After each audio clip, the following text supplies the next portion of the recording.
शाहीन बाग का नाम आप सबको याद होगा। शाहीन बाग की हर वो खबर हमने आपको दिखाई थी जिसका डंका पूरी दुनिया में बजा है। जी हाँ, शाहीन बाग की दबंग दादी बिल्किस की आज हम बात करने वाले हैं। टाइम्स जो अमेरिकी मैगज़ीन है उसने 100 सबसे ज़्यादा प्रभावित व्यक्तियों की लिस्ट जारी की है, जिसमें ट्रंप, मोदी और तमाम लोगों के नाम शामिल हैं। लेकिन इन सब में जो एक नाम है वो शाहीन बाग की दबंग दादी बिल्किस का नाम टाइम्स 100 की मैगजीन में शामिल किया गया है और शाहीन बाग ट्विटर पे ट्रेंड कर रहा है। शाहीन बाग चाहे कितना भी सत्ता की आंख में चुभा हो, लेकिन शाहीन बाग ने जो कर दिखाया है वो अब पूरी दुनिया के सामने है। तू शाहीन है बसेरा कर पहाड़ों की चट्टानों पर।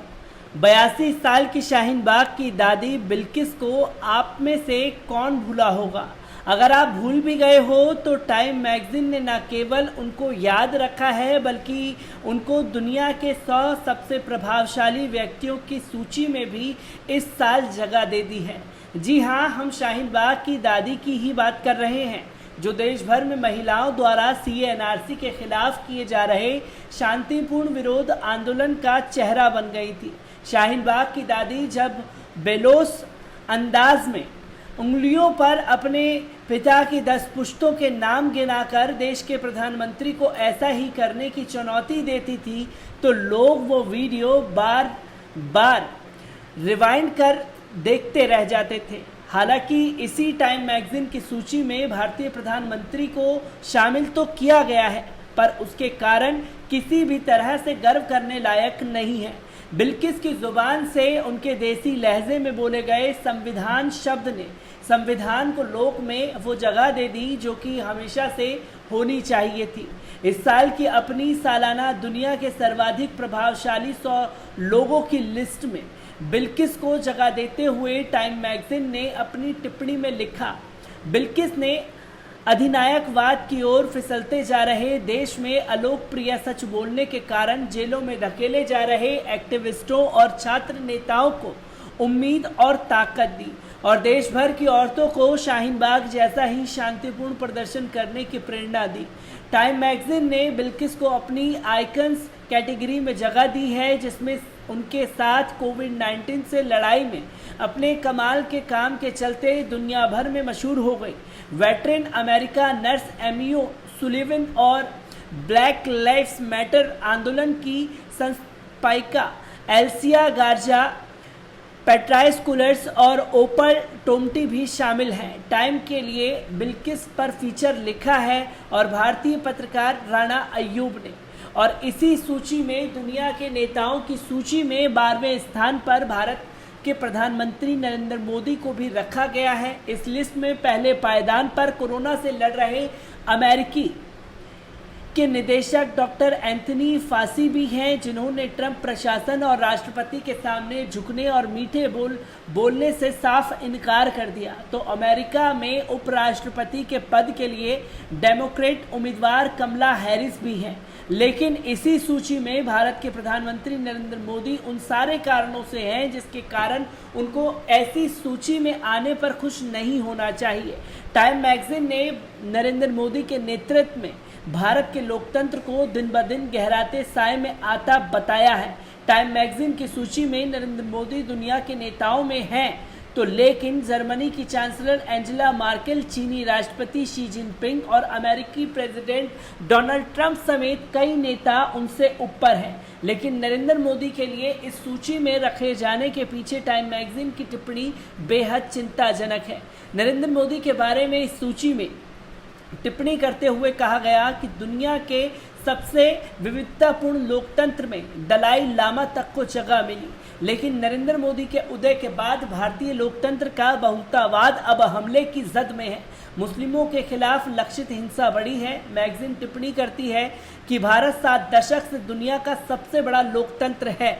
इसकी 1.5 अरब की आबादी में ईसाई, मुसलमान, सिख, बौद्ध, जैन और अन्य धार्मिक समूह हैं।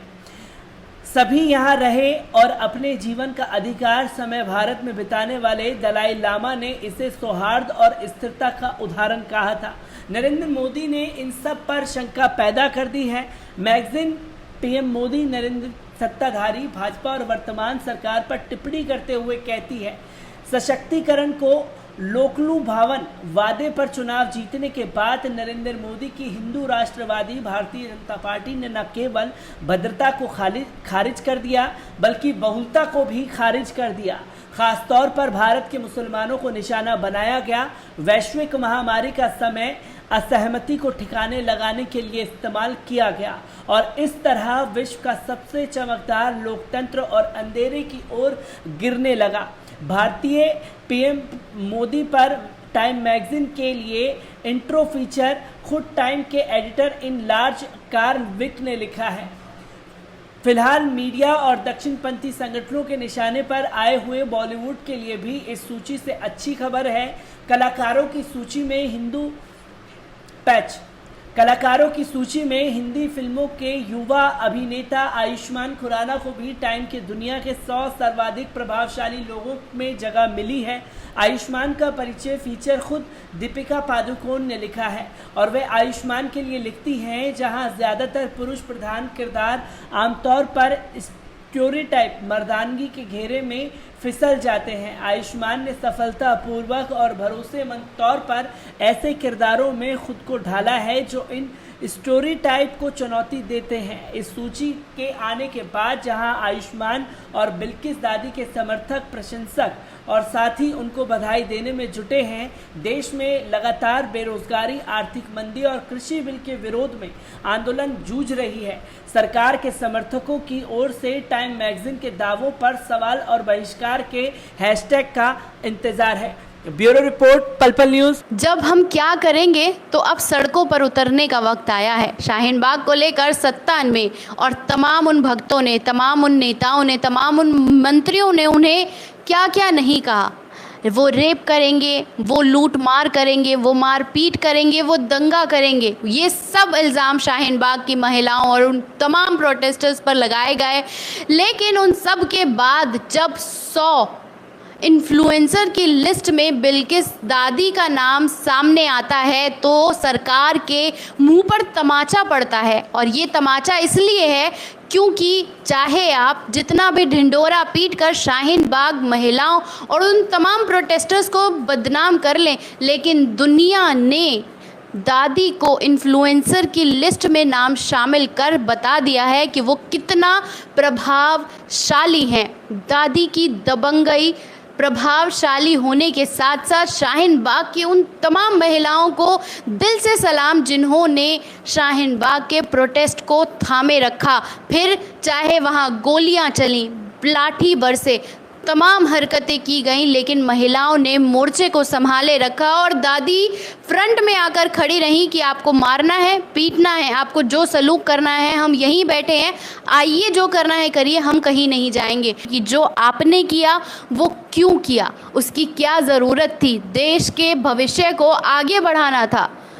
हम आज तक तमाम उन बातों को लेकर सवाल करते थे कि हम 70 सालों में कहाँ पहुँचे, लेकिन अब अगर हम बात करते हैं तो बस हम कंपैरिजन करते हैं कि 2020 में हम 1947 भी इस तरह के नहीं थे। तो खैर अभी के लिए मुझे दीजिए इजाज़त। आज ये टाइम खुशी मनाने का है। आज ये वक्त उस आंदोलन की सबसे बड़ी सफलता के रूप में एक है जिसको लेकर कहीं बात नहीं की गई, सबसे ज़्यादा गलत फ्रेम में उसी को दिखाया गया। शुक्रिया।